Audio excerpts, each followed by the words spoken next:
সাধারণত Tel Aviv থেকে যুক্তরাষ্ট্রগামী flight ইউরোপের কয়েকটি দেশ অতিক্রম করে, কিন্তু ইসরায়েলি প্রধানমন্ত্রী বেনিয়ামিন নেতানিয়াহুর এবারের যুক্তরাষ্ট্র যাত্রায় স্বাভাবিক রুট বাদ দিয়ে উড়োজাহাজটি উড়েছে ভিন্ন পথে, জিব্রাল্টার প্রণালী ঘুরে ভূমধ্যসাগরের উপর দিয়ে। বলা হচ্ছে, আন্তর্জাতিক অপরাধ আদালতের জারি করা গ্রেফতারি পরোয়ানার কারণে ভিন্ন যাত্রাপথ বেছে নেন নেতানিয়াহু। ফ্লাইট ট্র্যাকিং ওয়েবসাইটগুলো জানিয়েছে, গ্রিস ও ইতালির আকাশসীমা অল্প সময়ের জন্য ব্যবহার করা হলেও ফ্রান্স ও স্পেনের আকাশ পুরোপুরি এড়িয়ে গেছে ইসরায়েলি বিমানটি। এ কারণে ফ্লাইটের জ্বালানি খরচ ও সময় দুই বেড়ে যায়। নিরাপত্তার কারণে সাংবাদিক ও নেতানিয়াহু দলের কয়েকজন সদস্যও এই সফরের সঙ্গী হননি।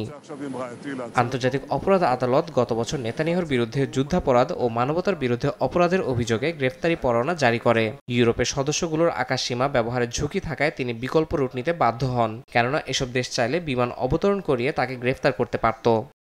এর আগে জুলাইয়ে যুক্তরাষ্ট্র সফরের সময় নেতানিয়াহু স্বাভাবিক রুটে ইউরোপের কয়েকটি দেশের আকাশসীমা ব্যবহার করেছিলেন, কিন্তু এবার পরিস্থিতি বদলেছে। অভিযোগ আর গ্রেফতারি পরোয়ানার চাপের মধ্যেই তাকে ভিন্ন পথে যেতে হলো, যা আন্তর্জাতিক অঙ্গনে নতুন আলোচনার জন্ম দিয়েছে।